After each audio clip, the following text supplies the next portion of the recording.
आओ जी संभाले भी आओ, कोई रह ना जाएगा थोड़ी दिल की गल दोस्त ने साढ़े। फिर कहा गया कि एक लैपटॉप मेरे से बरामद हुआ, उसमें बाद की मैं स्टोरी बताता हूँ उसके अंदर से क्या कुछ कहा गया। ये कहा गया 4:08 पे कहा गया उस वीलॉग के अंदर कि मैं सैटेलाइट फोन पे बातें करता था 2 अशखास के साथ, वो मैंने बता दिया आपको उनके नाम। 4:33 पे ये कहा गया कि मेरे से एक लैपटॉप बरामद हुआ, रिकवर हुआ। मैं ये रिकॉर्ड पे कहना चाहता हूं कि मेरे से कभी कोई लैपटॉप बरामद नहीं हुआ।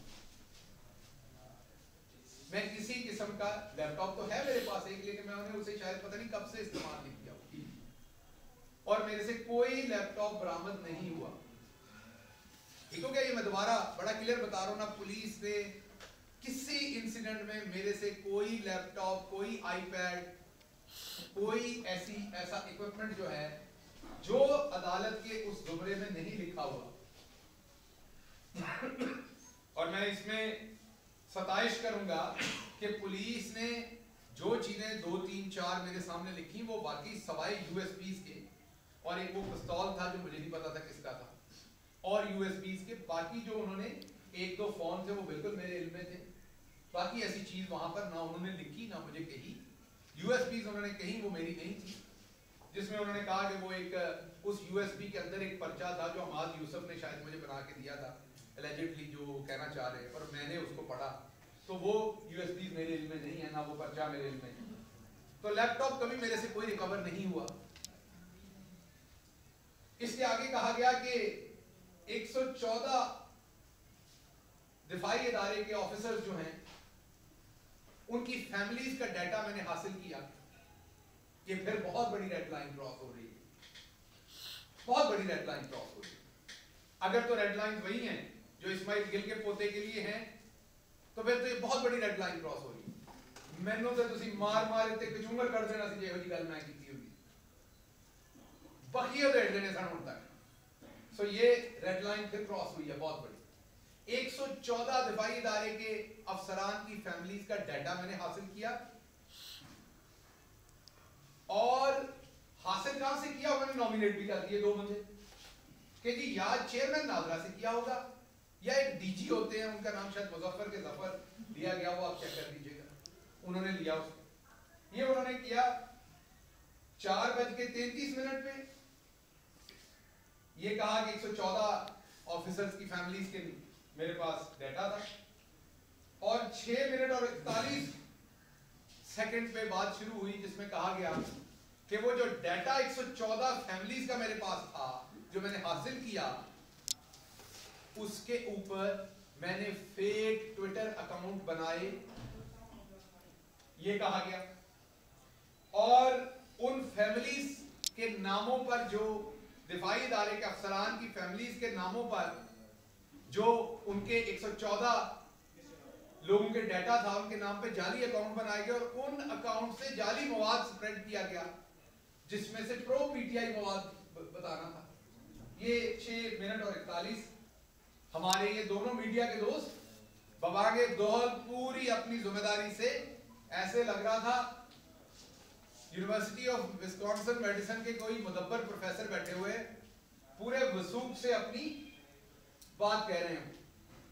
तो वो उन्होंने की, मैं उसको डिनाई करता हूं कैटेगोरिकली, रिफ्यूट करता हूं इन द स्ट्रॉन्गेस्ट वर्ड्स, और ये कहता हूं कि ये रेड लाइन क्रॉस हुई, इनके ऊपर कार्रवाई होनी चाहिए। नाम नहीं लिया गया, लेकिन एम्प्लॉय था कि वहां से एम्प्लॉयड उसका कि मेरी लीडरशिप ने मुझे डेलीगेट किया था ये टास्क के फेक अकाउंट्स बनाए। रिफ्यूट करता हूं, गलत है ये बात, ये दरोग गोई है, मुकम्मल झूठ है। लैपटॉप से लेके आगे तक पूरी चेन में किसी बात में कोई दुरुस्तगी नहीं है। तो उन्होंने बड़ा पूरी अपने फेफड़े फैला के पूरे जोर से वो मुबैना तौर पर बाहर निकाला अपने आप को बचाने के लिए, लेकिन वो बहुत सारी रेड लाइंस उससे पहले अबूर कर चुके थे। यहां पर उन्होंने एक धक्का लगाया अपने आप। उसके बाद 8 मिनट में उन्होंने कहा कि जनरल बाजवा टोल्ड, कहा जा रहा है कि जनरल बाजवा टोल्ड आरिफ अलवी साहब के शहबाज गिल साहब ने इनसाइड इंफॉर्मेशन डिस्क्लोज की, फर बोले हैं, ये उन्होंने क्लेम किया। फिर कोई एलिजिडली मुबैना तौर पर कुछ नहीं। इसके साथ इंपॉर्टेंट बात ये कि इस बारे में मैं पहले एक ट्वीट कर चुका हूं काफी दिन पहले, डेट उसकी मैं अभी बता दूंगा प्रेस कॉन्फ्रेंस में, और इसको मैं डिनाई कर चुका हूं। उन्होंने अपनी बदयानती से मेरे उस डिनाइल को यहां शामिल नहीं किया, फिर ये क्लेम किया और लोगों को ये तासर देने की कोशिश की कि मैंने फर बोला, जैसे हमारे बड़े सीनियर आदमी, अल्लाह ने उनको बड़ी इज्जत दी हुई है, लेकिन उन्होंने शायद वो अपने ही खिलाफ है कि उन्होंने वो नहीं रखनी। उन्होंने कहा था कि मैं गाने गा रहा हूं, कि जब मैं पकड़ा गया तो मैं गाने गा रहा हूं।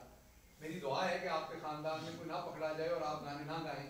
आप तो शायद फिर राग मल्हार गाएंगे और आप गजलें भी गाएंगे साथ, तो इसलिए कोई मुसीबत में हो तो दुआ देते हैं, मजाक नहीं उड़ाते। हमारे साथी दोस्त अक्सर कहते हैं कि शाइस्तगी का दामन हाथ में रखें। आप मीडिया वाले दोस्तों के साथ ज्यादती ना करें, क्योंकि ये बात दुरुस्त है कि आप और हम बड़ी मुश्किल एरिया में काम कर रहे हो, लेकिन ये जो बात कही, ये आपने कैरेक्टर असैसिनेशन करने की कोशिश की। एक खवातीन से रिलेटेड बात उसमें कही गई कि मैंने पुलिस को कहा, मैं बताने को तैयार हूं कि खवातीन के साथ ताल्लुक है। ये अब आप बिलो द बेल्ट गए, ये येलो जर्नलिज्म नहीं है। माजरत के साथ मुझे आपको मेरा वर्ड बुरा लगना है, मैं उसके लिए पेश की माफी मांगता हूं। ये गटर जर्नलिज्म है। अगर तो आपके पास, आप मुझे तो कर ही गए, लेकिन जिस शख्स के साथ मिला के आप ये बात कर रहे हैं, मैं किसी के माजी और हाल का गवाह नहीं, मैंने जो वक्त किसी शख्स के साथ गुजारा मैं उसका गवाह। जो वक्त मैंने गुजारा उसमें मैंने एक इंसान को उतना नहीं पाया जितना कोई इंसान बन सकता है, उतना परहेजगार पाया जितनी किसी की कैपेसिटी होती है और वो बन सके। मैंने उसको उतना नमाजी पाया जितना मुसलमान को होना चाहिए। मैंने उनकी आंखें झुकी हुई पाई जहां झुकी होनी चाहिए थी, जो इस्लाम की शरायत है उनके मुताबिक मैं बात कर रहा हूं। सो मैंने ना कभी ऐसी कोई चीज देखी, ना मैंने ऐसी कभी कोई चीज कहीं पर कहीं। आपने ऊपर वाले इल्जाम लगाए, मैंने आपको कहा तकलीफ नहीं हुई, क्योंकि आपका एक काम है, आपने ये करना है। आपके पीछे कौन है मुझे ये भी पता है, मुनासिब वक्त पर बताऊंगा। मैं जरा सी बात कहता हूं, आप कहते हैं कि जी आप भी बॉडा साहब की तरह पार्टी छोड़ रहे हैं। मतलब पार्टी के दफ्तर आता हूं प्रेस कॉन्फ्रेंस करने, पार्टी के दफ्तर में बैठ के प्रेस कॉन्फ्रेंस करता हूं, उसी प्रेस कॉन्फ्रेंस में सवाल होता है पार्टी तो नहीं छड़ रहे हो, इधर आज से फिर मैं इसे दफ्तर आके प्रेस कॉन्फ्रेंस करनी। तो इस सारों को करवाने के पीछे कौन मेहरबान है वो भी बताऊंगा, वक्त आएगा। कभी दिन असुदा आएंगे ना, जब आएंगे तो वो भी उन मोहतरम का भी बताएंगे। फिर कहा गया कि मैंने खान साहब को कहा कि बाजवा साहब को सैक कर दें, और ये बात लॉन के अंदर हुई और इसको रिकॉर्ड कर लिया गया। इसमें भी कोई मुबैना तौर पर एलिजिडली रिपोर्टेडली नहीं कहा गया। मैं इस बात को भी डिनाई करता हूं, रिलेटेड है वो बात, बिल्कुल स्ट्रांगली रिफ्यूट करता हूं। इनमें से किसी बात में कोई सच्चाई नहीं है। तो ये मैं एक तो पब्लिकली रिफ्यूट कर रहा था, दूसरा ये आज मैंने ये लीगल नोटिस जो आपके सामने चीजें रखी है, इसी के ऊपर उन्हें लीगल नोटिस ड्राफ्ट हो गया। ये अभी मैं इसको जाके अपने लॉयर से आज शाम में निकल जाएगा पोस्ट में, और ये कल उनको डिलीवर हो जाएगा। ये लीगल नोटिस जो है ये सब हो जाएगा मेरे बुखला की तरफ से। 14 दिन के अंदर मैं पब्लिक अपॉलॉजी चाहूंगा। जिधर जिधर रेड लाइन के ऊपर व्हाइट चूना होना वो देखना चाहूंगा कि होता है कि नहीं होता तो मैं तो फिर पाकिस्तानी शहरी हूं, आइन मुझे हक देता है, मैं अदालत जाऊंगा, मुकदमा करूंगा जो कानून मुझे इजाजत देता है, और इन दोस्तों से ये पूछूंगा कि अगर आपने इतनी बड़ी बड़ी स्टेटमेंट्स मेरे बारे में दे दी है, उसमें मुझे आपने गद्दार भी साबित कर दिया है, कॉन्स्पायरेटर भी साबित कर दिया, उसमें आपने मुझे जाली अकाउंट्स बनाने वाला भी साबित कर दिया, आपने मुझे डाटा चोर भी साबित कर दिया, आपने उस डाटा का यूटिलाइज भी मुझे बता दिया, आपने किसी कैरेक्टर असैसिनेशन भी मेरे से करवा दी है, आपने एक मुल्क के आर्मी चीफ को सैक करने का जुम्मा भी मेरे कंधों पर डाल दिया है। तो कुछ तो सबूत होगा ना आपके पास। मेरा नहीं ख्याल आप दोनों फांसी का सीरप पी के बैठे ये वीलॉग कर रहे थे, कुछ तो सबूत होगा ना इतनी बड़ी बातें करने का। मैंने आपको कहा चलो मैं मिडिल क्लास ही सही, आप ऐसी बातें बिलावल के बारे में नहीं कर सकते, हमजा शहबाज के बारे में नहीं कर सकते, किसी और बड़े आदमी के बड़े बेटे के बारे में, शहजादे के बारे में नहीं कर सकते, किसी शहजादी के बारे में नहीं कर सकते। चलो यार मेरे बारे में कर सकते हो तो कम से कम आप उसका कोई सबूत तो रखते होगे। तो एक तो मुझे ये सबूत चाहिए, या आप ये अपॉलॉजी चाहिए, या पब्लिक में ले आए। अच्छा इन्होंने ये भी कहा कि रिकॉर्डिंग नहीं हो रही, तो हो रही होगी, मेरी तो आंखों पे पट्टी थी, मेरे हाथों को हथकड़ियां लगी हुई थी, आंखों पे पट्टी थी, मुझे नहीं पता रिकॉर्डिंग हो रही थी। हो रही होगी तो मैं इजाजत देता हूँ, ले आए साहब। सो लफ्ज मेरे मुंह से अदा हुआ जो नहीं होना चाहिए, जिसका बवेला कल परसों मचाया गया, और उस पर मैंने सिर्फ अफसोस का इजहार किया जाके उस एक लफ्ज पे और किसी चीज पे। और मेरे 5 साल के पॉलिटिकल करियर में वो एक लफ्ज है तो मेरे से अदा हुआ जिसका मुझे अफसोस है। लेकिन मुझे इन्होंने ब्रांड किया कि बहुत बुरी जुबान इस्तेमाल कर, हालांकि इनके अपने लोग खवातीन को गालियां देते, क्या कुछ करते। मेरे से जो एक लफ्ज हुआ तो मैंने उसे भी वापस ले लिया, उसको फिर उस पर भी अफसोस किया। क्या आपने कभी वापस लिए अपने अल्फाज? मुझे तो आपने ब्रांड किया। तो चले मैं आपको बुरा लगता हूँ, आपने कहा जी बहुत बुरी बातें करते थे, लेकिन आपने ये तो देखना है कि आप हक पे खड़े हैं या ना हक खड़े। आप विक्टिम को मजीद पंच मार रहे हैं या आप किधर खड़े हैं? मुझसे नफरत कीजिए, आपका हक है अगर आपने करनी, but stand with your ideas. At least जो खाल पहनी हुई है उसके साथ तो ऑनेस्ट रहे ना।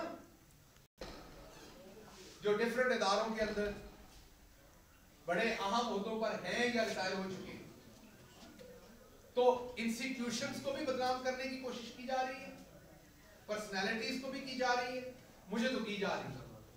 तो मैं अब देखता हूं कौन एक्शन लेता है, कितना एक्शन लेता है। मैं दोबारा रिपीट कर रहा हूं, बताया वो मुनासिब वक्त जब आएगा तब बताऊंगा।